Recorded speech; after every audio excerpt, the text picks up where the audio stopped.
பிறப்பால் புறக்கணிக்கப்பட்டு கொண்டிருக்கிறார். கர்ணன் அவருக்கு அருகில் பணிவோடு நின்று கொண்டிருக்கிறான். கர்ணனும் பரசுராமரும் உரையாடும் காட்சி. பங்கமேறுவோர் கர்ணன், பரசுராமர்.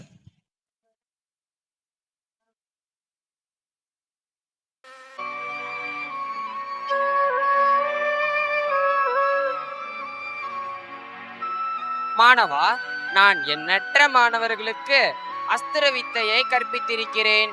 அறிவும் பணிவும் ஒருங்கே வாய்க்க பெற்ற உன்னை போன்ற மாணாக்கனை இதுவரையில் பெற்றதில்லை. குருதேவா, தாம் மாணவனை புகழ்வதில் என்னை நாணம் செய். தம் உள்ளத்தின் உயர்வே அதற்கு ஏதுவாகும். மாணவா, மக்கள் வெறுக்கும் வம்சங்களை நீக்கி உயர் குணங்களை ஏற்று உன் வீரத்தன்மையை விளக்கப் போகிறாய், இது உறுதி.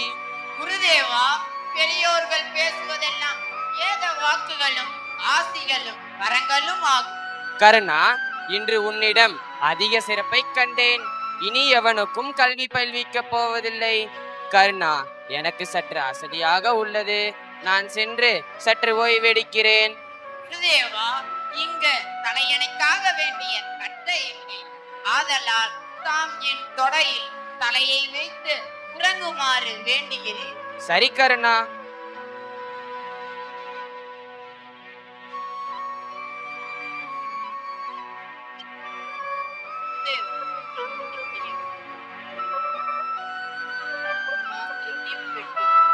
இனி விடை பெற்று செல்ல வேண்டும்.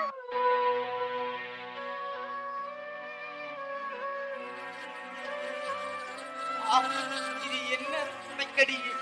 இதுவும் என் விதியோ? வலியை பொறுக்க முடியவில்லையே. தொடையை குடைகிறது பூஜை. நசுக்கி எரிந்து விடட்டுமா? கூடாது கூடாது. குருதேவரின் நித்திரை கலைந்து விடும்.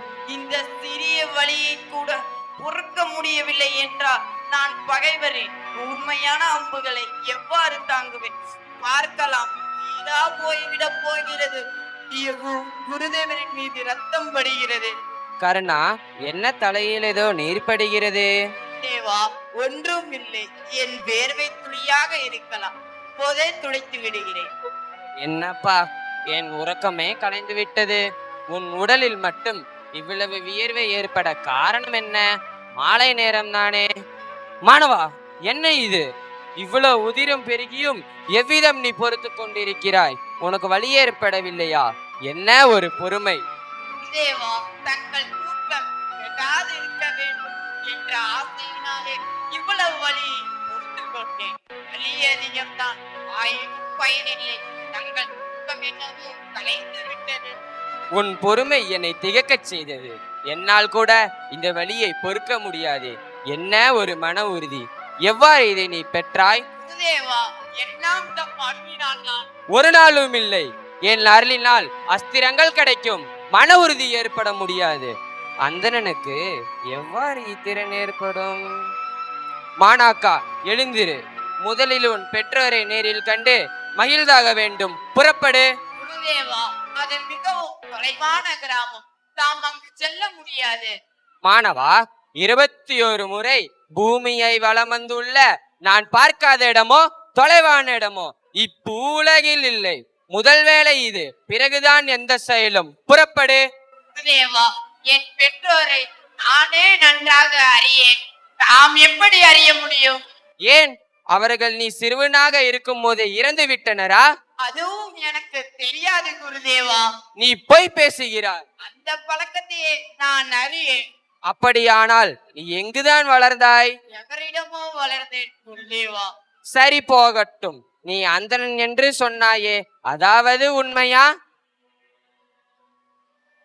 ஓஹோ, இதுதான் பொய் பேசாத லட்சணமோ? நன்றாக இருக்கிறதே. இப்பொழுதாவது உண்மையை சொல். நீ அந்தணன் என்று உன் உள்ளத்திலாவது நம்பிக்கையுண்டா? நம்பிக்கை இல்லை குருதேவா. பின் ஏன் அந்தணன் என்று சொன்னாய்? என்னை ஏமாற்றி விட்டாயே. என்னை மன்னியுங்கள் குருதேவா. மன்னிப்பா? நான் பலமுறை கேட்டும் அந்தணன் என்றே கூறியது ஏன்? தேவா, நான் கல்வி பெறுவதற்காக மட்டுமே உண்மையை மறைத்தேன், பொய்யையும் கூறினேன். உண்மையில் என் பிறவி ரகசியம் எனக்கே தெரியாது குருதேவா. என் செயலை மன்னித்து விடை கொண்டு அனுப்பிவிடுகிறேன். மன்னிப்பா? தன் குருதட்சணைக்காகவே சமீபத்தில் ஏகலைவன் துரோணருக்கு தன் கைவிரலை இழந்தான். அவன் அல்லவா மாணாக்கன்? நீயும் அவனும் ஒன்றா? வா, என்னை மன்னியுங்கள். நான் ஏகலையவனுக்கு எவ்விதத்திலும் தாழ்ந்தவன் அல்ல. என் உயிர் முதல் என் வசமுள்ள எந்த பொருளையும் குருதட்சணையாக இயலும். பூமி முழுவதையும் தானமாக அளித்த நானா உன்னிடம் குருதட்சணை வேண்டுவேன்? எனக்கு எதிலும் விருப்பமில்லை. ஏமாற்றி பெற்ற உயர்ந்த அஸ்திரங்கள் உன் உயிருக்கு சோதனை ஏற்படும் காலத்தில் மட்டும் மறந்து போய்விடும். தேவா, ஏன் இந்த சோதனை? தாய் தந்தையையும் பிறந்த நாட்டையும் அறியாத எனக்கு விதி அனுகூலமாக இருக்க முடியாது. அதில் எனக்கு கவலை இல்லை. வாழ்வில் பற்றையும் சாவில் வெறுப்பை அடைந்த என் உள்ளத்திற்கு பிறருக்கு உதவ வேண்டும் என்ற எண்ணம் ஒன்றே உள்ளது குருதேவா. மாணவா, உன் பணிவு என்னை கவர்ந்து விட்டதே. நான் என்ன செய்வேன்?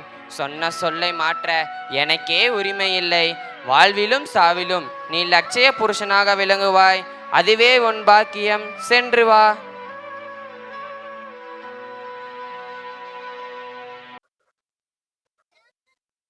காட்சி 2.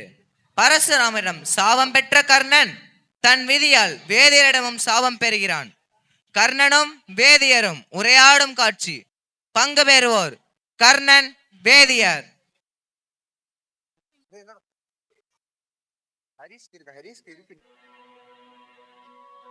பெரியே, வணங்குகிறேன். என் மனம் பதைக்கிறது. என் விண்ணப்பத்திற்கு செவி சாய்த்து ஒரு பரிகாரம் விதிக்க வேண்டுகிறேன். அப்பா, கற்றை இழந்து கதரும் பசுவின் துன்பத்தை நீக்க வழியில்லாமல் வாடுகிறேன். எந்த பாவியன் கொடுஞ்சேலை செய்தானோ உடம்பாடியிருக்கும் என்னிடம் நீ உபதேசம் கேரைக்காவது செல். சுவாமி, அத்தீய செயலை ஆற்றிய கையவன் தான் தம் எதிரி மன்னிப்பை நாடி நிற்கிறேன். அச்செயல் வேண்டுமென்று செய்யப்படவில்லை. இருள் நேரத்தில் அக்கன்று என் தேர் சக்கரத்தில் அகப்பட்டு மாண்டது. நீயா அந்த பாவி? எப்படியடா உனக்கு அவ்வளவு கவனக்குறைவு ஏற்பட்டது? உன் போன்றோரிடம் அரசாங்க பாதுகாப்பு ஒப்படைக்கப்பட்டால் என்ன நிலை ஏற்படும்? ஐயா, அறியாமல் செய்து விட்டேன். நான் படும் பச்சாதாபம் ஒன்றே அதற்கு போதுமான தண்டனையாகும். அறியாமல் செய்த செயலுக்கு பரிகாரம் இல்லையா? அப்பா, உயர் குணங்களை பெற்றிருக்கின்றாயே. என் உயிருக்கு நீ தீங்கிழைத்திருந்தால் கூட மன்னித்திருப்பேன். பேசும் ஆற்றலற்ற அப்பசுவின் துயரத்தை நான் பொறுக்க முடியவில்லையே. வினை பயனை பெறாதிருப்பதை எதற்கும் முடியாது. நீயும் அதை பெறுவாய். இளங்கனில் உதிரம் தொழில் சக்கரம் உயிருக்கு சோதும் போது பூமியில் அழுந்தி புதைந்து செயலற்று போய்விடும். சுவாமி, ஏன் இந்த சோதனை? என்னால் எந்த சாபத்தையும் ஏற்க முடியும். என் வாழ்க்கை லட்சியங்களில் ஒன்றான போர் திறனையை அழிக்க முற்படுகின்றீர்களே, வேறு சாபம் அளிக்க கூடாதா? சொன்ன சொல்லை மாற்றுவது ஏது? ஆனால் ஒன்று மட்டும் உறுதி, எத்தகத்தாலும் நீக்க முடியாத இக்கொடும் பசுக்கொலையையும் சிசுக்கொலையையும் நீ செய்தவனாகிவிட்டாய். உன் உண்மை பச்சாதாபமே அதற்கு விமோசனம் அளிக்கும். நீ சிறந்த தியாகியாக விளங்குவாய். செல்லுவாய். ஈசா, இது என்ன சோதனையா? முயற்சிக்கும் முட்டுக்கட்டைக்கும் ஏற்பட்டுள்ள போராட்டத்தில் நானா அகப்பட வேண்டும்? காட்சி 3. துரோணர் தன் மாணவர் அர்ஜுனன் வீரத்தை புகழ்ந்து கொண்டிருக்கிறார். அப்போது கௌரவ தலைவன் துரியோதனன் துரோணரின் சொற்களுக்கு மறுப்பு தெரிவித்து கர்ணனை அறிமுகம் செய்து அரசனாக்குகிறான். பங்கு பெறுவோர் துரோணர், துரியோதனன். உங்களுக்கு ஒரு அறிவிப்பு. நான் பல ஆண்டுகளாக ஒரு மாணவனை தேடிக்கொண்டிருந்தேன். அவனை இன்று கண்டுவிட்டேன். எனக்கு தெரிந்த எல்லாவற்றையும் அர்ஜுனன் அறிவான். அவனுக்கு நிகரானவரோ அவனை வெல்லக்கூடியவரோ இவ்வுலகில் இல்லை என்பதே உறுதி. அன்பு அறிஞரையும் குருடராக்கி விடுகிறது. அர்ஜுனனுக்கு வேறவரும் இணையானவர் இல்லை என்று தாம் எவ்விதம் கூறுவீர்கள்? இதையே அஸ்வதாமன் என்னிடம் பல முறை கேட்டிருக்கிறான். ஆச்சாரியரே, பெற்றெடுத்த மகனுக்கே துரோகம் நினைக்கும் நீர் சம்பளம் கொடுக்கும் அரசனுடைய குமாரனுக்கு சொல்லி கொடுக்காமல் இருந்ததில் என்ன விந்தை? துரியோதனா, குருவுடைய அன்பை செல்வத்தால் பெறக்கூடியதென்று எண்ணிவிட்டாயோ? எங்கே அர்ஜுனன் காண்பிக்கும் ஒவ்வொரு வித்தையிலும் அவன் காண்பிக்கும் நேரத்தை போல் இரு பங்கு நேரத்திலாவது உன்னால் செய்து காண்பிக்க கூடுமோ? எங்கே ஆண் பிள்ளையாகினில் முன்பா பார்க்கலாம். நான் முதலிலேயே உன்னிடமிருந்த ஒரு தலை சார்பை அறிந்து வில்வித்தை பயிலுதலையே விட்டொழித்து விட்டேனே. ஓஹோ, கற்றிருந்தால் வேறு விதமாய் செய்திருப்பாய் போலும். என்ன அறியாமை, உன் கதாயுத சண்டையிலாவது நீ நிகரற்று இருக்கிறாயா என்று பார்க்கலாம். கதாயுத போரை பற்றி உமக்கு என்ன தெரியும்? அதை நான் பலராமர் எதிரில் காண்பிப்பேன். மிகச் சரி, அவ்வாறாகினால் உமக்கே சம்பந்தமில்லாத விஷயங்களில் நீ வீணாக தலையிடுகிறாய். ஏன் பிறருக்காக பேசுவதற்கு இளவரசனான எனக்கு உரிமை கிடையாதா? அப்படியுள்ள ஒரு வீரனை அழைத்து வந்து என் சொல்லுக்கு மறுப்பு கூறலாமே. இதோ அருகில் இருக்கிறான் அத்தகைய சூரன். கர்ணன் என்ற பெயரை யாரும் கேள்விப்பட்டதில்லையா? இவன் யார்? எந்த ஊர்? எவர் மகன்? எவர் மாணாக்கன்? எந்தெந்த போர்களில் வெற்றி பெற்றிருக்கிறார்? இதற்கெல்லாம் முதலில் விடை கொடு. இதே ஊர். சற்று பேசாதீரு பெரியோரே. நான் பாரத வீரன். எங்கோ தோன்றினேன், எங்கோ வளர்ந்தேன், எவரிடமோ கல்வி பயின்றேன். அதை பற்றி நான் ஏன் கூற வேண்டும்? இதோ என் வில், இதோ என் அம்புகள். எங்கு வேண்டுமெனாலும் என் திறமையை நான் காண்பிக்கிறேன். வீரனே, ஏன் இவ்வளவு படபடப்பு? பெரியோரிடம் பணிந்து குலம், கோத்திரம் முதலியவற்றை கூறுவது பாரத வீரரின் பண்பல்லவா? தயங்காமல் கூறு. இதை பற்றி அறியாமல் தீர்ப்பது வீரர் மரபன்று. அதை சொல்ல வேண்டியதில்லை. தோல் வலிமையை நேரில் பார்த்து தீர்ப்பு கூறுவதுதான் வேலை. நண்பா, ஆச்சாரியர் கூறுவதில் நியாயம் உள்ளது. அதை நாம் ஏற்க வேண்டும். பெரியோரே, என் தாய் தந்தையரை நான் அறியேன். தேர்ப்பாக சதிபதிகள் என் வளர்ப்பு பெற்றோர்கள். பரசுராமனிடம் கல்வி பயின்றேன். இது போதுமா? வேற ஏதாவது விளக்க வேண்டுமா? என்ன, பரசுராமனின் சீடனா? ஈஸ்வருக்கு பிறகு வேறு எவருக்கும் கல்வி பயில்வித்திருக்க மாட்டாரே. அதை பற்றி உங்களுக்கு என்ன? கர்ணன் ஏற்பாகர் இல்லத்தில் இருந்திருக்கலாம். அவன் ஏன் பரசுராமனுக்கு சிஷ்யனாக இயலாது? இது என்னடா தர்ம சங்கடமாக வந்துள்ளது. பரசுராமனிடம் கல்வி பயின்ற இவனுடன் அர்ஜுனனை போட்டியிட செய்தால் என் பெருமைக்கு இழுக்கு ஏற்படக்கூடுமே. வீரனை தேர்ப்பாக தொழிலுக்கேற்ற உம்முடன் செங்கோல் ஏந்தும் அர்ஜுனன் எவ்விதம் போட்டியிட முன் வருவான்? கர்ணா, உன் தொழிலுக்கு உகந்தவனை தேர்ந்தெடுத்து உன் தோல் வலிமையை காட்டு. அவ்வாறாகினால் உமக்கு தீர்ப்பு கூற நான் முன் வருகிறேன். என்ன குத்தல், என்ன ஏமாற்ற சொற்கள்! உண்மை வீரனான கர்ணனுக்கு அவனுடைய தொழில் மட்டும் தடையாக இருக்கலாமா? என்ன அக்கிரமம்! ஆச்சாரியரே, இன்று முதல் கர்ணன் என் உயிர் தோழனானான், என் மூத்த சகோதரனும் ஆனான். அதற்கு அடையாளமாக என் பங்கில் சேர்ந்துள்ள அங்கராஜ்யம் முழுவதையும் கர்ணனுக்கே அளிக்கிறேன். யாரெங்கே?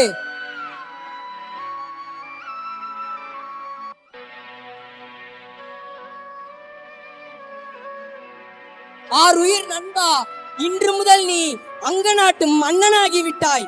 ஆச்சாரியரே, அங்க நாட்டு மன்னனாக உள்ள கர்ணன் பந்தயத்தை ஏற்க முன் வந்துள்ளான். ஏன் அர்ஜுனன் முன் வரட்டுமே?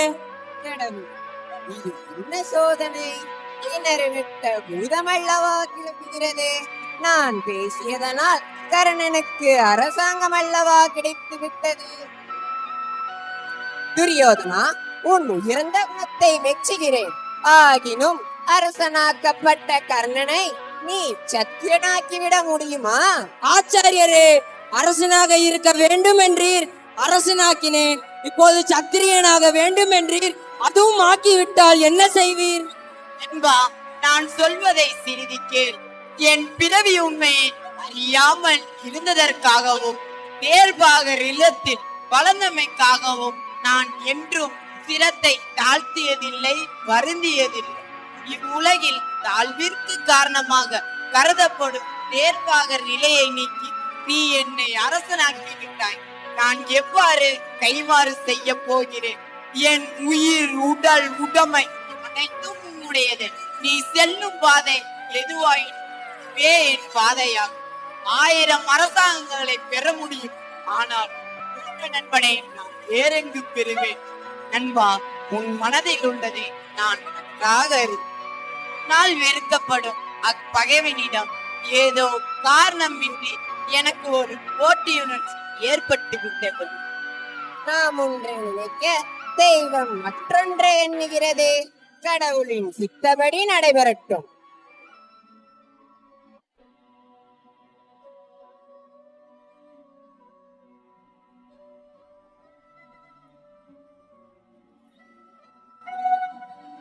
தொடர்வது அறிவறிந்து விவேகானந்த மேல்நிலைப்பள்ளி மாணவன் யோகேஷ். தாயின் அன்பின் மூலமாகவே நம்மால் கடவுளின் அன்பை ஓரளவு அறிந்து கொள்ள முடியும். தாயின் அன்பின் மூலமாகவே நம்மால் கடவுளின் அன்பை ஓரளவு அறிந்து கொள்ள முடியும். நன்றி. எவர் உன்னிடம் இதை கேட்டாலும் அவர் தேவாம்சம் கொண்டவர் என்ற உறுதியாக நம்பு. அவரிடம் அவர் எதிரியை கொல்லும் ஓர் வேலாயுதத்தை பெற்றுக்கொள்ள மறந்து விடாதே. கர்ணா, நம்முடைய இந்த பேச்சு கனவில் நடந்ததாக உனக்கு தோன்றும்.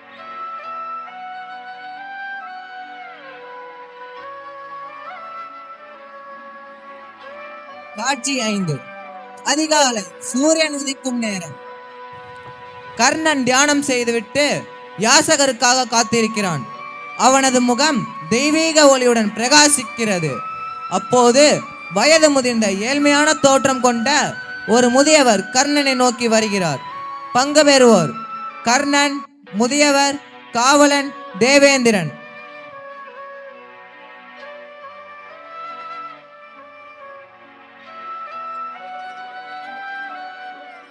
காவலா, கிளம்பி நேரம் ஆயிற்றே. யாசகரையும் காணவில்லையே. இன்று மனமே செய்யாமலா எழுவது? பிரபுவே, நானும் வாசலில் நின்று பார்த்து கொண்டுதான் வந்தேன். ஒருவரும் அறிவில்லை பிரபுவே. ஐயா, ஐயா. பிரபுவே, சற்று போருங்கள். இதோ ஒரு முதியோர் வந்திருக்கிறார். நான் அழைத்து வருகிறேன். உள்ளே வாருங்கள் ஐயா.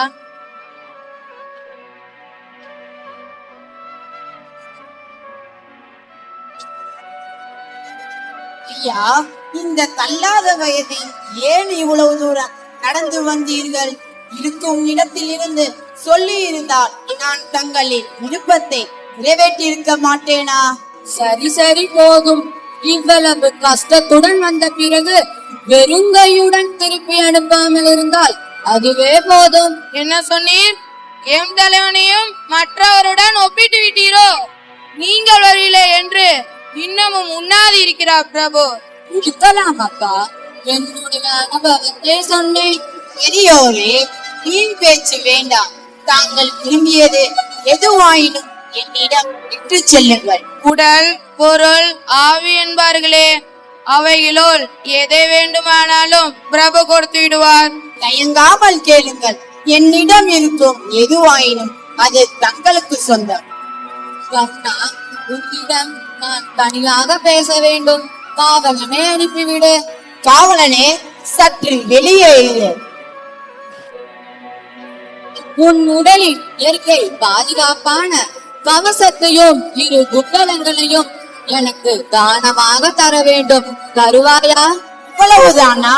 எதற்கும் பயன்படாதை குற்றையா தாங்கள் கேட்டீர்கள். இதோ உடனே தருகிறேன். கர்ணா, உன் எண்ணத்தை அறிந்தேன்.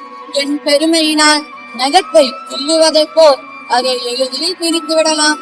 அதனால் உன் உடலின் உதிர தோற்றமோ காயமோ தழும்போ ஏற்படாது ஒழியும். கர்ணா, நீயே சிறந்த தான வீரன்.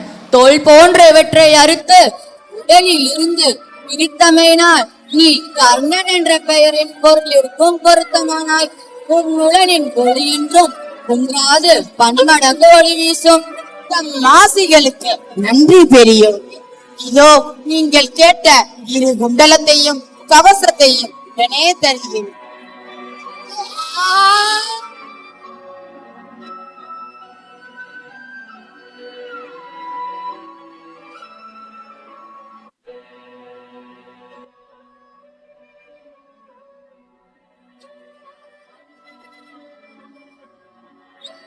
கர்ணா, உன் மனதின் பண்பு என்னை திகைக்க வைக்கிறதே.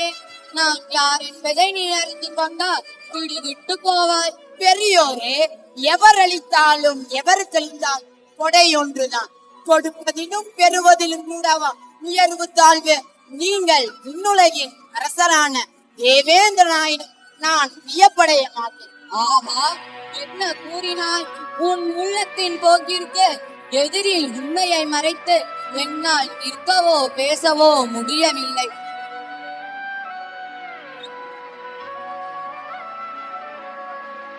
நான் தேவேந்திரனே, நீயோ சுயநலமற்ற வீரன், நானோ சுயநலமித்தன். நான் ஏன் உன்னிடம் இதை வேண்டும் பெற்றிருப்பதை அறிந்தால் நீ என்னை காணவும் வெறுப்பாய். தேவராஜனே, தம் அம்சங்கள் கொண்ட அர்ஜுனன் என்னை வெல்வதற்கு இருக்கும். இவற்றை என்னிடம் இருந்து பிடிப்பதற்கு தானே தாங்கள் இங்கு வந்தீர்கள் என்பதை நான் நன்றாக அறிவேன். பிறருக்கு கொடுப்பது ஒன்றே நான் அறிந்திருக்கிறேன். பிறனிடம் இருந்து எதையும் வேண்டி பெறுவதை நான் அறியேன். ஆயினும் ஒருவரின் உத்தரவு ஒன்று எனக்கு தரப்பட்டுள்ளது. அதை நான் மறுக்க விரும்ப. அதன்படி உம்மிடம் இருந்து ஒன்றை வேண்டி வாங்கும் நிலைமையில் உள்ளது. எவரையும் மாய்க்கக்கூடிய வேலாயுதம் என்று தம்மிடம் இருக்கிறது அல்லவா? அதை எனக்கு தரும்படி வேண்டும். தர முடியும், ஆனால் தரலாம். வேற எதுவும் வேண்டாம். எல்லாம் ஈசனின் திருவிளையாடல். காணவே நான் போய் பார்த்தேன்.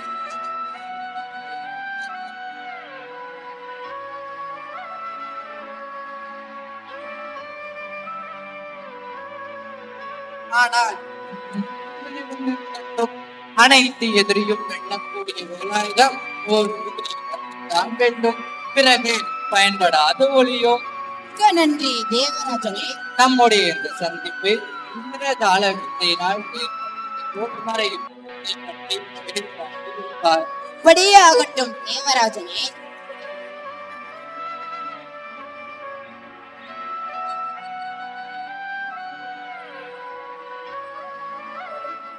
அருள் விருது வழங்க வருபவர் சாரதா பெண்கள் மேல்நிலைப் பள்ளியின் மாணவி கமலினி.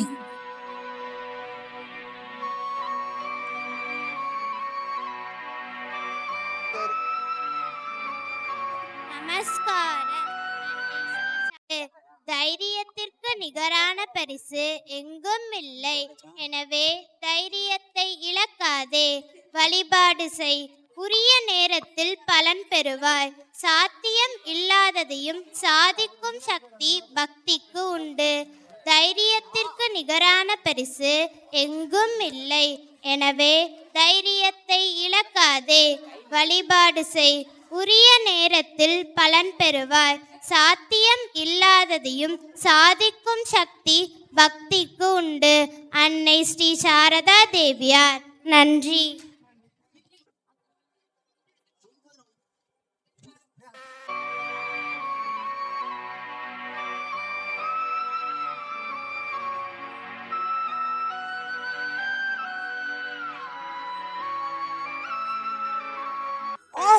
வாருங்கள் வாசுதேவ கிருஷ்ணரே, உம்மை வணங்குகிறேன். இந்த அர்ப்பனுக்கு ஏனோ இவ்வளவு பாக்கியம். என் கண்களையே என்னால் நம்ப முடியவில்லையே. நாங்கள் விரும்பே என்னப்பா விந்தே இருக்கிறது. அப்படி என்ன இயலாது கிருஷ்ணரே. தங்கள் வருகை என்னை நாக்கி விடுகிறது. பல நாட்களாக நான் வெளியிடாது மறைத்து வைத்திருந்த ஒரு உண்மையை வெளியிடதான் வந்திருக்கிறேன். ஏற்கனவே அறிந்த உண்மைகளால் என் உள்ளத்தில் மகிழ்வு ஏற்படவில்லை. வேறு உண்மை அறிய போவதா என்ன பயன் கிடைத்துவிட போகிறது? கர்ணன் செய்த தர்மம். பாண்டவர்கள் நல்ல குணம் கொண்டவர்கள் என்று உனக்கு தெரியும். அவர்கள் தோழனான துரியோதன் சூழ்ச்சியால் வருந்துகின்றனர் என்பதையும் நீ அறிவாய். கண்ணா, நான் ஒன்றை சொல்லி விடுகிறேன். என்னுடைய வாழ்க்கை பிறர் வாழ்க்கையோடு ஒப்பிடும்போது முற்றிலும் மாறுபட்டது. சில லட்சியங்களின் உயர்வே உலகிற்கு நிரூபித்து காட்டவே என் வாழ்க்கையை தொடர்ந்து நடத்துகிறேன். அதில் ஒன்று நட்பு. அதை பெற்ற துரியோதனன் மன்னனை பற்றி நீங்கள் கூறுவதாக இருந்தால் நீங்கள் கூறும் எந்த செய்தியும் என் செவிகளுக்குள் புகாது. வேறு செய்தி இருந்தால் கூறுங்கள். கர்ணா, இது உறுதிதானா? கர்ணனுக்கு இருமுறை பேச தெரியாது. உன் தாய் வந்தால் என்ன செய்வாயோ? தக்க வரவேற்பளிப்பேன். அப்படி என்றால் நான் சென்று உன் தாயை அனுப்புகிறேன். இப்போ போல் செய்க.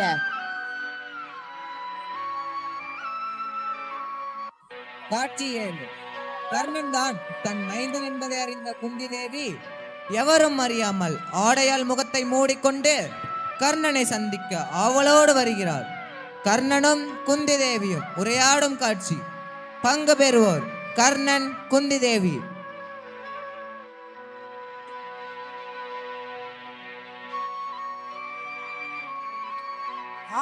யாரம்மா நீங்கள்? எதற்காக வந்தீர்கள்? முதலில் அமருங்கள். அப்பா, முதலில் எவரும் உள்ளே வரக்கூடாது என்ற தடையை ஏற்படுத்தும். பிறகு நான் அமருகிறேன். எவரும் என் அனுமதி பெறாமல் உள்ளே வரமாட்டார்கள். ஏன் இவ்வளவு அதிர்ச்சி? என் வாழ்க்கையே துயர கதை அப்பா. என்னை விடவா? தாயின் அன்பை அறியாத எனக்கு தங்களை பார்த்ததும் ஏதோ விளக்க முடியாத உணர்ச்சி ஏற்படுகிறதே. விரைவில் கூறுங்கள், என்னால் பொறுக்க முடியவில்லை. கர்ணா, நான் யார் என்பதை முதலில் தெரிந்து கொள். குந்தி தேவியா? என் தோழனின் பகைவர்களின் அன்னையா? தேவி, ஏன் இங்கு வந்தீர்கள்? பெற்றெடுத்த தாய்க்கு காட்டும் முறை இதுதானா? எவனுக்கு எவள் தாய்? உனக்கு தெரியவிட்டால் பொழுதாவது தெரிந்து கொள். உன்னை பெற்றெடுத்த தாய்தான் உன் எதிரில் இருக்கிறார். விலங்குகளில் கூட இந்த மாதிரி தாய்மாரை காண இயலாது. நன்கு சொன்னாய். அன்றும் உள்ளத்தில் விலங்கு தன்மை நிறைந்திருந்தது. இன்றும் உன்னிடம் இச்சொற்களை கேட்டுக்கொண்டிருப்பதிலும் அத்தன்மை நிறைந்துள்ளது. வீண் பேச்சு வேண்டாம் தாயே, வந்த காரணத்தை கூறுங்கள். மைந்தா, அன்று முதல் இன்று வரை எவரிடமும் சொல்ல முடியாமல் உள்ளத்திற்குள்ளேயே வைத்து அடக்கி கொண்டு வருந்தியது ஈசனுக்கு தான் தெரியும். இன்றுதான் ஞானோதயம் ஏற்பட்ட மைந்தனை காண வந்தீர்களா? ஐயோ அருமை மைந்தா, நான் தற்கொலை செய்து கொள்ளவும் முயன்றேன். என் சூழ்நிலையில் வேறொருவர் இருந்தால் என்ன செய்திருப்பார்? யோசித்துப்பார். மைந்தனை கொல்லும் மகாபாவியாக எவரும் இருந்திருக்க மாட்டார்கள். ஈசா, என்ன அபாண்ட சொல்! பேழையில் உன்னை விட்டு காப்பவருக்கு செல்வத்தையும் வைத்து நீரில் பேழை முழுகாமல் இருக்க பல ஏற்பாடுகளில் செய்தேன். ஏற்பாகன் இல்லாவிட்டில் கர்ணனுடைய பேர் இவ்வுலகிற்கு இல்லாமலே மறைந்திருக்கும். இன்றுதான் மைந்தனை காண சந்தர்ப்பம் கிடைத்ததா? ஐயோ விதியே, நீதான் என் மைந்தன் என்று எனக்கு இவ்வளவு நாட்களாக தெரியவில்லை. அந்த கண்ணன் தான் என்னிடம் இதை சொன்னான். கண்ணனுக்கு இது எப்படி தெரிந்தது? எப்போது தெரிந்தது? கண்ணனின் லீலைகளை எவர் அறியக்கூடும்? அது இருக்கட்டும் தாயே, வந்த காரணத்தை கூறுங்கள். தாய் மகனிடம் எதற்கு வருவாள்? மகனை தன் வீட்டிற்கு அழைத்து செல்வதற்கு தான். மகனுக்கு தனி வீடு இருந்தால் என்ன செய்வீர்கள்? உண்மைதான், எல்லா மகன் வீடுகளிலும் தாய் இருக்க முடியுமோ?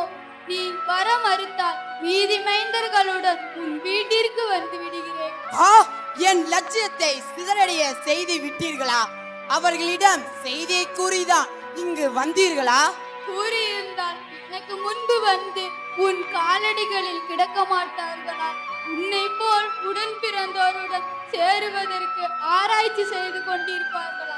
தாயே, தங்களின் விருப்பத்தை என்னால் பூர்த்தி செய்ய முடியாது. வேற ஏதாவது இருந்தால் கேளுங்கள். ஏனப்பா முடியாது? இதுதான் நீ கற்ற கல்வி விளைவோ? அன்னைக்கு காண்பிக்கும் கடமை இதுதானோ? என்னை வளர்த்த அன்னையிடம் நான் எவ்வாறு நடந்து கொள்கிறேன் என்பதை கவனியுங்கள். அன்பெற்ற மைந்தனின் வாயிலிருந்து இதை கேட்பதற்காகவா நான் வந்துள்ளேன்? இதை கண்ணன் என்னிடம் சொல்லாமலே இருந்திருக்க கூடாதா? தாயே, நான் செய்தது தவறுதான்.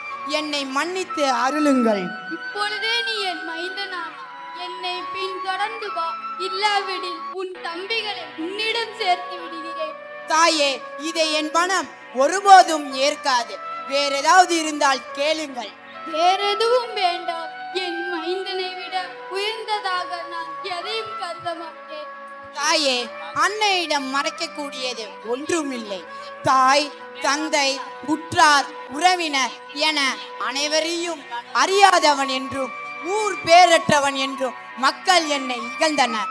அந்நிலையில் பாரத நாட்டின் நிகரற்ற சக்கரவர்த்தியின் இளவரசனான துரியோதனன் மன்னன் என்னை ஆதரித்தான்.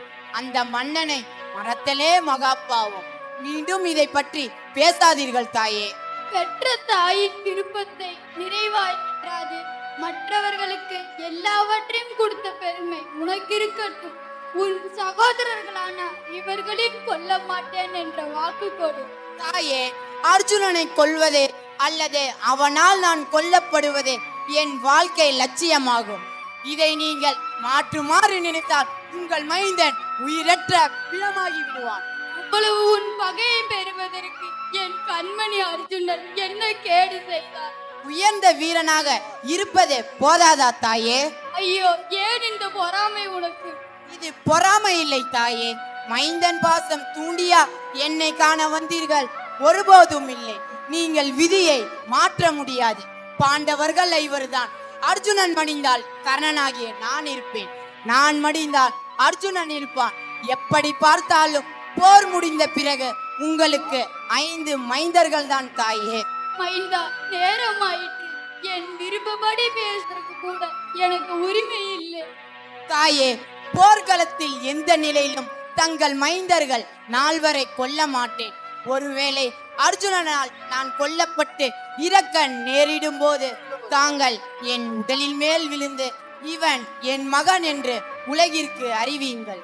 ஒருவேளை நான் வென்றால் நேரடியாக உங்கள் திருவடியில் பணிந்து ஆசி பெறுகிறேன். இப்பொழுதே நீதான் என் மைந்தன் என்று உலகிற்கு விவரித்தால் என்ன தவறு? இப்பொழுதே விவரித்தால் நான் எவ்வளவு உள்ளன்புடன் பழகினாலும் என் தோழன் மனதில் ஐயங்கள் தோன்றும். என் சங்கட நிலைமையை தவிர்ப்பதற்காக போரையே நிறுத்தி தர்மனுடன் சமாதானம் செய்து கொண்டாலும் கொள்வான். அப்பொழுதே என் வாழ்க்கை லட்சியமான அர்ஜுனனுடன் போரிடுதல் இல்லாமலே போய்விடும். நான் ஒரு லட்சிய பித்தன் தாயே. அவ்வளவுதான் என் பாக்கியம். நான் வருகிறேன். நல்லது தாயே. காட்சி 8. குந்தி தேவி கர்ணனை சந்தித்த பிறகு போர்க்களத்தில் துரோணர் துரியோதனனை சந்தித்து பீமன் மகன் கடோத்கஜனின் வீரம் குறித்து எடுத்துக் கூறுகிறார். கடோத்கஜனை எவ்வாறு வெல்வது என்பதை பற்றி துரோணர் துரியோதனனிடம் உரையாடும் காட்சி. பங்கு பெறுவோர் துரோணர், துரியோதனன்.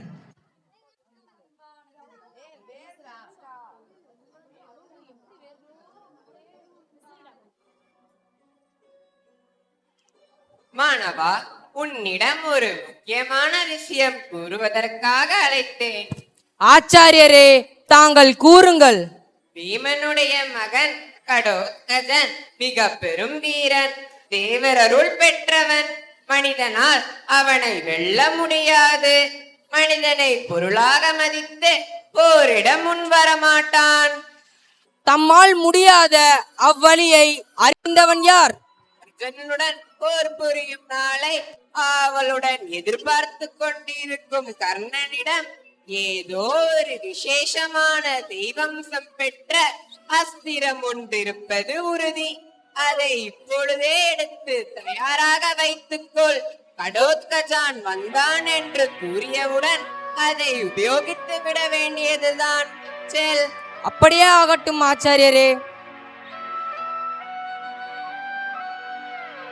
காட்சி 9. துரோணரின் அறிவுரைப்படி கடோத்கஜனை வென்றனர். கர்ணனும் துரியோதனனும். ஆயினும் கர்ணன் மனதில் சில சங்கடங்கள் தோன்றிய வண்ணம் இருந்தன. கர்ணன் துரியோதனன் உரையாடும் காட்சி.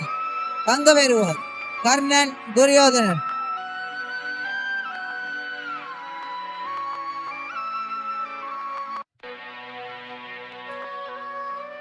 கர்ணா, என் உயிர் உடல் பொருள் எல்லாவற்றையும் உன்னிடம் ஒப்படைத்து விட்டேன். பூலோக சூரியனை போல் விளங்க போகிறாய். ஆனால் என்ன பயன் நண்பா? என்னை ரெக்கைகள் இல்லாத பறவையாக்கி விட்டாயே, நான் என்ன செய்வேன்? ஏன் அவ்வாறு கூறுகிறாய் நண்பா? என் உயிர் ஆயுதமான வேலாயுதத்தை அந்த அற்பன் கடோத்கஜனுக்காக அழிக்க செய்து விட்டாயே. அது மட்டும் இருந்தால் அர்ஜுனனை மும்மூர்த்திகள் சேர்ந்து வந்தாலும் காப்பாற்ற முடியாது. நன்றாக சொன்னாய். கடோத்கஜனை கொல்லாமல் இருந்திருந்தால் அன்றிரவே நீயும் நானும் எல்லோரும் அழிந்திருப்போம் என்பதை மறந்துவிட்டாயோ? நண்பா, என் அழிவை பற்றி நான் கவலைப்படுவதில்லை. என் வாழ்க்கை லட்சியமே அர்ஜுனனை கொல்வதுதான். கர்ணா, உன்னிடம் வேலாயுதம் போன்ற பல ஆயுதங்கள் இருக்கின்றதே. அர்ஜுனனை விட நீயே உயர்ந்தவன், நீயே வெற்றி வீரன். நண்பா, அர்ஜுனனை விட நான் உயர்ந்தவனாக இருக்கலாம். ஆனால் கிருஷ்ணர் போன்ற தேர்பாகருக்கு நாம் எங்கே செல்வது? எப்படியாவது ஒரு நல்ல சாரதி கிடைத்தால் போதும். இல்லாததற்கு என்ன செய்யலாம்? இருக்கிறான், ஆனால் கிடைக்க மாட்டான். யார் அது? சல்ய மகாராஜன் தான். ஏன் கிடைக்க மாட்டான்?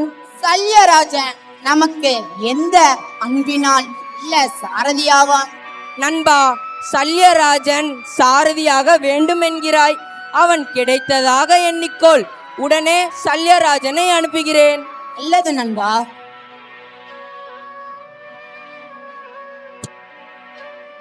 காட்சி 10. துரியோதனின் அழைப்பை ஏற்று சல்ய மகன்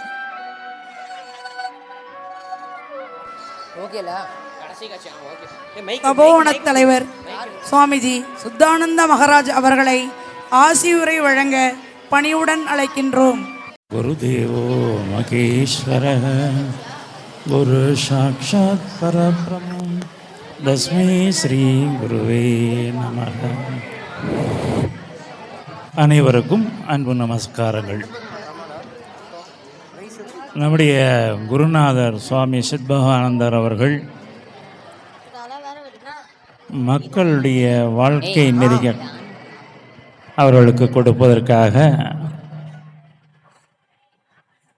நம்முடைய இதிகாசங்களாகிய ராமாயணம் மகாபாரதத்திலிருந்து சிறு சிறு நல்ல கருத்துக்களை அடங்கிய நாடகங்களை வகுத்திருக்கிறார்கள். அதில் இன்று கர்ணன் என்ற நாடகம் நடைபெற்று கொண்டு இருக்கிறது. இதில் நமக்குள்ளிய வாழ்க்கை அனுபவங்கள், வாழ்க்கை அறிவுரைகள் இதில் நிறைய அடங்கியிருக்குது.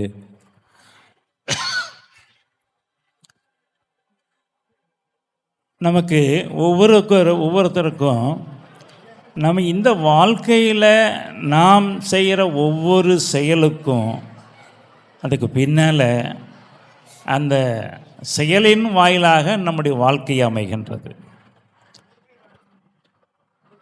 அதனால் இந்த வாழ்க்கையில் நாம் இருக்கும் பொழுதே நல்ல புண்ணியங்களை செய்து நல்ல நம்ம பண்பை வளர்த்து கொள்ள வேண்டும். கர்ணனை பொறுத்தவரையில் அவனுடைய வாழ்க்கையில் ஏற்பட்ட பெரிய இடர்பாடு அவனுக்கு தாயோடு இருக்க முடியாமல் போனது. அதனால் அவனுடைய தன்மையை இழந்தது. ஒரு அரசனுடைய குடும்பத்தை சேர்ந்தவன் என்ற சத்திரியன் என்ற பெயர் இல்லாதனால அதுக்கு சூழ்நிலை அப்படி வந்தது. அவனுடைய பிறப்பில் அந்த மாதிரி ஒரு சூழ்நிலை வந்தது. அவன் தேர்ப்பாகரால் எடுத்து வளர்க்கப்படுகின்றான். மிகவும் நல்லவன், மிகவும் சக்தி வாய்ந்தவன், எல்லா ஆற்றலும் உள்ளவன். ஆனால் அவன் ஒரு நெருக்கடியில் கர்ணனை தேர்ந்தெடுக்கிறான். நம்முடைய வாழ்க்கையிலும் இப்படிப்பட்ட நெருக்கடிகள் எல்லாம் வரும். ஆனால் ரொம்ப நம்ம சிந்தனை பண்ணி முடிவெடுக்கணும், வாக்கு கொடுக்கறதுல முடிவெடுக்கணும். அவனுக்கு துரியோதனனுக்கு இப்போ ஒரு நல்ல வீரன் வேண்டும். அந்த சந்தர்ப்பம் கிடைச்சது. அந்த சந்தர்ப்பத்தில் அவனை அரசனாக்குறான். ஆனால் அவன் என்ன சொல்லிடுறான்னா, நீ என்ன செஞ்சாலும் உனக்கு நான் கடைசி வரைக்கும் உறுதுணையாக இருப்பேன்னு சொல்கிறான். இப்படி ஒரு வாக்கு கொடுக்குறதெல்லாம் நம்ம யோசனை பண்ணணும். ஏன்னா துரியோதன் எப்போவுமே தீய பண்புள்ளவன், விரோத மனப்பான்மையுள்ளவன், தன்னுடைய சகோதரர்களையே தன்னுடைய ஆட்சிக்காக அழிக்கணும்னு நினச்சவன். கொஞ்சம் விட்டு கொடுத்து போயிருந்தா வாழ்க்கையில் இருவரும் நல்லா இருந்திருப்பாங்க. மகாபாரதத்தில் அது ஒரு பெரிய கருத்து. சண்டையினால், விரோதத்தினால எந்த நன்மையும் பெற முடியாது, அழிவு தான் மிச்சம். அதில் ஒரு பகுதி தான் கர்ணனுடைய வாழ்க்கை. கர்ணன் நீ என்ன செஞ்சாலும் உனக்கு நான் சப்போர்ட்டாக இருப்பேன். அவன் போகிறது தீயான வழி. திரௌபதியை துயில் இருக்கிற அளவுக்கு போனவன் தான் அந்த பிரச்சனைக்கு மெயின் காரணம். அவன் அதோட சாபத்துக்கு ஆளாகிறான். அதுதான் அவனுடைய வினை பயன் சொல்லணும். ஆச்சாரியர்கிட்ட போய் சொல்கிறான். ஆச்சாரியா அவனுக்கு சாபம் கொடுக்குறார். உனக்கு நெருக்கடியான நேரத்தில் உன்னுடைய இந்த நீ கற்றுக்கிட்ட ஆயுதங்கள்லாம் பயன்படாது. அதே மாதிரி வேதியரும் அதே சாபத்தை கொடுக்குறார். இவனுடைய துரதிர்ஷ்டம், ஒரு கன்றை அவனுடைய தேரால் அடித்து இறக்கப்படுது. அப்போதும் அவரை ஒரு சாபத்தை, இவனுக்குரிய சாபத்தை கொடுக்குறாரு. நீ நெருக்கடியான நேரத்தில் உன்னுடைய தேர் சக்கரம் மண்ணில் பதிஞ்சிரும்.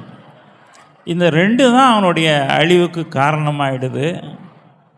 அதே மாதிரி கடவுத்கஜன்ட்ட அவனை அழிக்கிறதுக்காக அந்த வச்சிருந்த கடைசி ஆயுதத்தையும் இழந்துடுறான். இதை விட முக்கியமான விஷயம், நாமளும் செய்கிற தவறு தான்.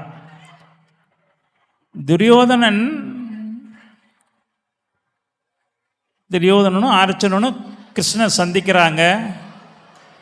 சந்திக்கும் பொழுது துரியோதனன் கிருஷ்ணனுடைய ஆயுதங்களை மட்டும் பெறுறதுக்கு நினைக்கிறான்.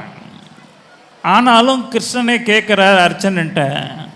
அர்ஜுனன் கிருஷ்ணனுடைய பக்தன், கிருஷ்ணன்கிட்ட முழுமையாக சரணடைஞ்சிருக்கிறான். அதனால் உனக்கு என்ன வேணும்னு சொல்லி கேட்குமா, அதுலேயும் ஒரு கண்டிஷன் போடுறாரு. ஆயுதம் ஏந்தாத கிருஷ்ணன் ஒரு பக்கம், என்னுடைய எல்லா படைகளும் ஒரு பக்கம். இது உனக்கு எது வேணும்னு கேட்குறேன். கிருஷ்ணா நீ இருந்தால் போதும். இதுதான் முக்கியமான விஷயம். இறைவனுடைய அருள் இருந்தால், நீ எதை அறிந்தால் எல்லாம் அறிந்ததாக, அதுதான் கிருஷ்ணன் நமக்கு இல்லை இருந்தால், கடவுள் நம் பக்கம் இருந்தால் நாம் வாழ்க்கையில் எல்லாமே சாதிக்க முடியும், எதையும் வெற்றி பெற முடியும். அந்த வகையில் தான் அர்ஜுனன் காப்பாற்றப்படுகின்றான். பல நெருக்கடியில் கிருஷ்ணனுடைய சகாயத்தினால தான் அர்ஜுனன் காப்பாற்றப்படுகின்றான்.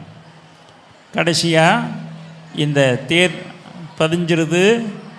இவன் கற்ற மந்திரங்கள் மனசை விட்டு போயிடுது. இப்போ அடின்னு சொல்கிறார் கிருஷ்ணன். அவன் ஆயுதம் இல்லாமல் இருக்கானே, இதுதான் சரியான நேரம் அடி. ஏன்னா அதர்மத்தை அழிக்கிறதுக்கு இவன் அழிச்சா தான் முடியும். ஆனால் இவன் நல்லவன் தான், ஆனால் அதர்மத்தோடு சேர்ந்துருக்கான், அதர்மத்தினுடைய நண்பனாக இருக்கான். இவனை அழிக்கலைன்னா அதர்மத்தை அழிக்க முடியாது. அதனால் இவனை அழிச்சே ஆகணும் அப்படின்னு அழிக்கிறார்.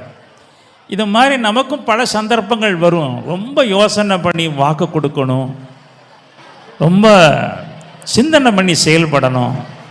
அப்படிப்பட்டால் தான் நம் வாழ்க்கையில் வெற்றி பெற முடியும். எல்லாம் வல்ல இறைவன் நமக்கு அருள் செய்யணும். அனைவருக்கும் அன்பு நமஸ்காரங்கள்.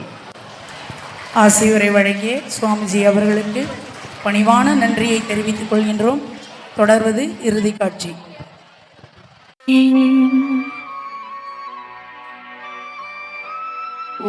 பெற்ற பகழியினால் அழிந்து வீழ்ந்தும் உணர்வுடனின்றிரு நாம முறைக்கப் பெற்ற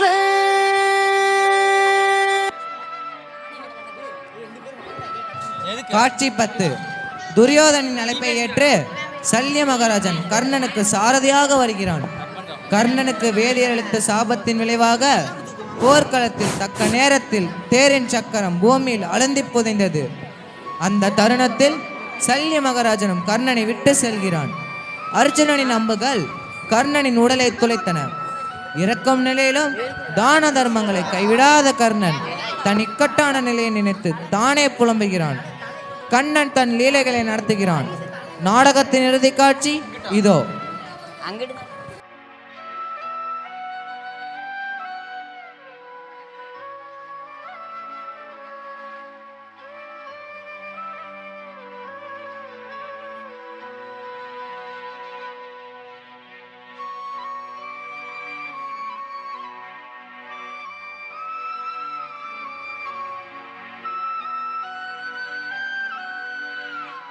கண்ணா, நான் கர்ணன் மீது எய்த அம்புகளில் முதல் 3 அம்புகளுக்கு பிறகு அனைத்து அம்புகளும் கர்ணன் மீது மாலையாக விழுகிறது.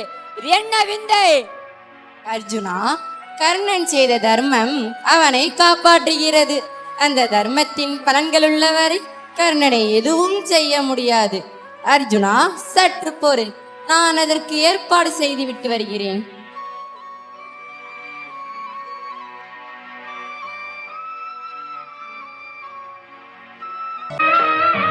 உள்ளத்தில் நல்ல உள்ளம் உறங்காதென்பது வல்லவன் வகுத்ததடா கர்ணா, வருவதை எதிர்கொள்ளடா. தாய்க்கு நீ மகனில்லை, தம்பிக்கு அண்ணனில்லை. தாய்க்கு நீ மகனில்லை, தம்பிக்கு அண்ணனில்லை. ஊர்பழியேற்றாயடா, நானும் உன் பழி கொண்டேனடா. நானும் உன் பழி கொண்டேனடா. மனித முயற்சியினால் ஆகாதது ஒன்றும் இல்லை என இருமாப்பு கொண்டிருந்தேன். எவரை நொந்து என்ன பயன்? கெட்ட போகிறது. விதி எதிராக இருக்கையில் எவர் என்ன செய்யக்கூடும்? என் நண்பனான துரியோதனனை நல்ல பாதையில் செல்லுமாறு அறிவுறுத்தாமல் நானும் ஏன் அதிலே சென்றேன்? இயற்கையும் செயற்கையுமான எண்ணற்ற எச்சரிக்கைகள் எனக்கு கிடைத்தன. எவையாவது ஒன்றிற்காவது நான் செவி சாய்த்தேனா? பரசுராமர் சாபம் கொடுக்குமாறு கடைசி நாளிலா என் மீது பூச்சி கடிக்க வேண்டும்? பசுவின் கன்று சாவதற்கு என் தேரா காரணமாக வேண்டும்? அருமை பிதா சூரியன் செய்த எச்சரிக்கையை ஏற்றேனா? எம்பெருமான் கண்ணனின் வரவை நான் மதித்து நடந்தேனா? குந்தியின் அழைப்பை ஏற்று பாண்டவருடன் சேர்ந்தேனா? இறுதியில் என்னை கெடுக்க சல்யனை தேர்ப்பாகனாக நானே வேண்டி அழைப்பேனா? இந்த நிலையிலா என் தேரின் சக்கரம் தரையில் பதிய வேண்டுமா? ஐயோ, நான் என்ன தவறு செய்தேன்? இவ்வுலகில் மானிடனாக பிறந்தது என் தவறா? விதியை எவர்தான் வெல்லக்கூடும்?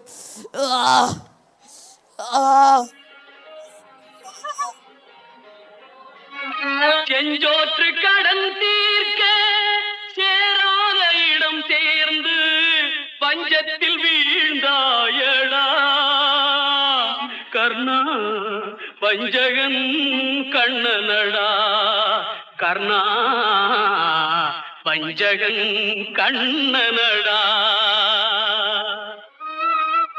உள்ளத்தில் நல்ல உள்ளம் உறங்காதென்பது வல்லவன் வகுத்ததடா கர்ணா வருவதை எதிர்கொள்ளடா. ஐயகோ கர்ணம் இப்படி வீழ்ந்து கிடக்கிறதே, யார் சிங்க வந்த நானோ எதிர்கொள்ள முடியாத பாவியாகிவிட்டேனே. யாசகமா, அடியேனிடம் யாது வேண்டும்? என்னிடம் எதையும் பெறலாம். இப்போது உயிரொன்றுதான் இருக்கிறது, அது வேண்டுமா? வருவதை எதிர்கொள்ள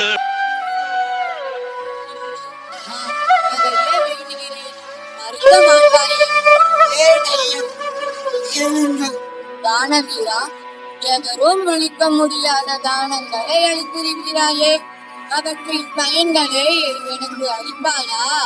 என்னிடம் கொடுக்கக்கூடிய பொருளுக்கு இருக்கிறதா? போர்க்களத்தில் தண்ணீருக்கு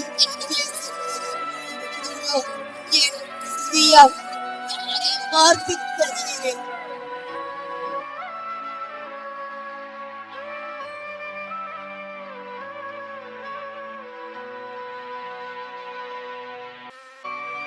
சுயநலமற்ற தானவீரா, நீ அழியா புகழுடன் முக்தியும் பெறுவாய். எனக்கு முக்தி அருள் புரிய தாங்கள் யாரையா? நானா?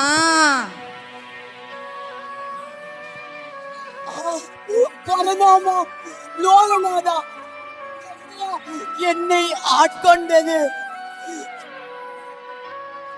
அடியா புகழுடன் யார் விளங்குவாய்? அர்ஜுனா,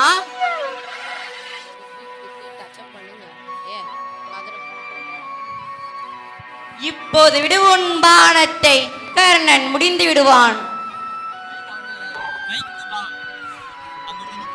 ஒரு தாயின் புத்திரரே, நிஜமறியா சோதரரே, அறியாமல் தானே எதிரிகளாயினரே.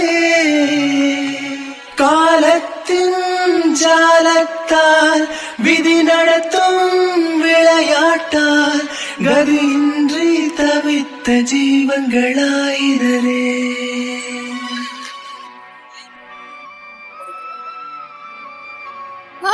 மகனே, என் கண்ணே, என் மகனே, ஐயோ மகனே,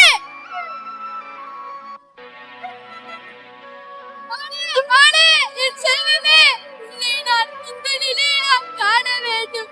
நான் என்ன பாவம் செய்தேன்? பெற்றவையின் துடிக்கிறது, பெற்றெடுத்த பிள்ளையை தேடாத பாவி நான். உன்னை இப்படி காண்பதற்காக நான் உயிரோடு இருக்கிறேன். என் கண்ணே, என்னை விட்டு சென்று விட்டாயே. ஒரு வம்ச சிம்மாசனத்துக்கு நீயே உரியவன். உனக்கா இந்த நிலைமை? கண்ணே, கண்ணே.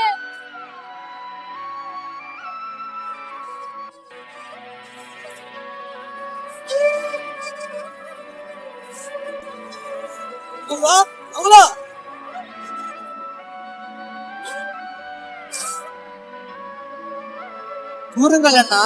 அம்மாவின் குரல் கேட்கிறது. இறந்தது அர்ஜுனா இல்ல கர்ணனா? கர்ணன் தான் அண்ணா, சந்தேகமே இல்லை. இறந்தது கர்ணன் என்றால் அம்மா ஏன் அழ வேண்டும்? பாருங்கள் அண்ணா, சென்று பார்ப்போம். அம்மா, என்ன இது? இவன் என் மகன், உங்களுக்கெல்லாம் மூத்த சகோதரன். உங்கள் அனைவர்களையும் காப்பாற்றுவதற்காக உயிரிழந்தார் என் மகன். என்ன சொல்கிறீர்? கர்ணன் எங்களோட அண்ணனா? அண்ணா, அண்ணா. என்ன, கர்ணன் என் அண்ணனா? என் அண்ணனையா நான் கொன்றேன்? எங்களுக்கு ஐவருக்கு மூத்த சகோதரனையா நான் கொன்றேன்? கண்ணா, கண்ணா, என்ன சோதனை இது? என் அண்ணனை நானே கொன்று விட்டேனே.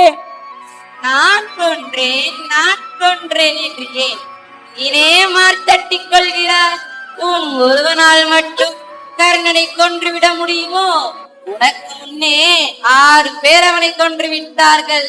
என்ன சொல்கிறாய் கண்ணா?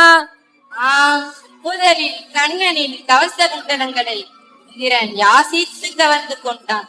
இரண்டாவதாக பிரம்மாஸ்திரம் பயன்பெறாமல் போகும் என்று பரசுராமர் சபித்து விட்டார். மூன்றாவதாக வேதியன் ஒருவன் தக்க சமயத்தில் தேர் ஓடாத நிற்கும் என்று சபித்து விட்டார். நான்காவதாக நாகாஸ்திரத்தை உண்மையாவது முறை கூடாது என்று உன் தாய் வேண்டி வரம் பெற்றாள். ஐந்தாவதாக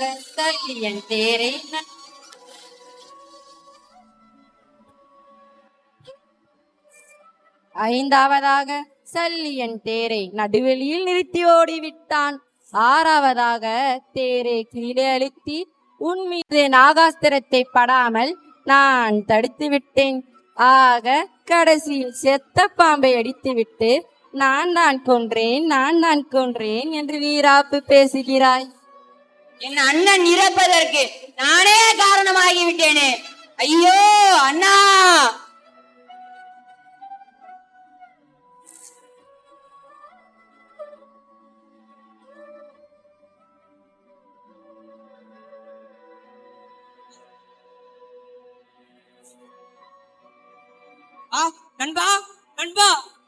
நண்பா, இந்த சோதனை தாயே, நீங்கள் எப்படி இங்கு?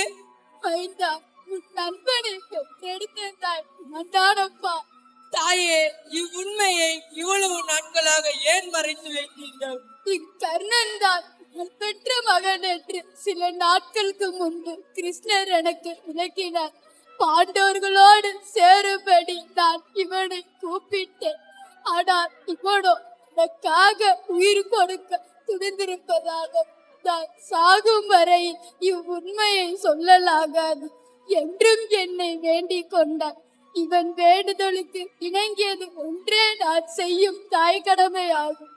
நண்பா, இத்தகைய நட்பை, இத்தகைய தியாகத்தை இனி நான் யாரிடம் காண்பேன்? எனக்காக உயிர் கொடுத்துள்ள உன்னை பிரிந்து நான் இம்மண்ணுலகில் வாழ்ந்திருப்பது முறையா? கர்ணா, என்னை விட்டு பிரிந்து விட்டாயே.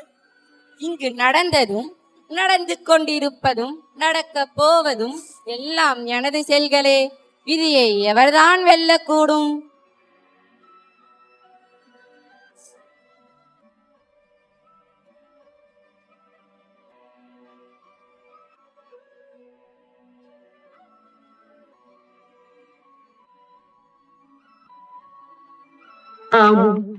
विनाशाय च दुष्कृताम् धर्म संस्थापनार्थाय संभवामि युगे युगे.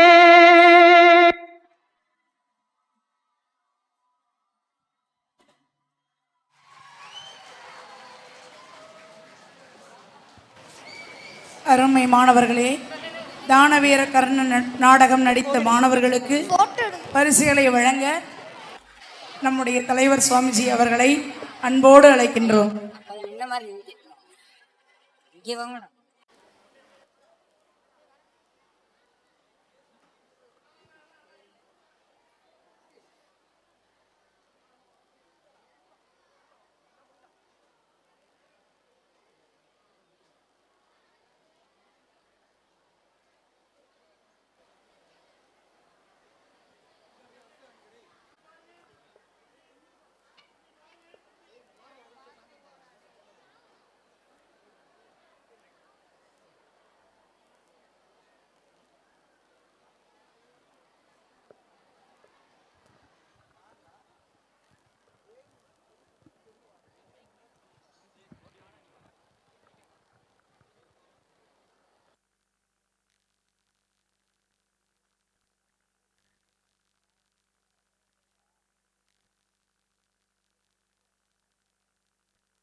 தொடர்வது அருள் விருந்து.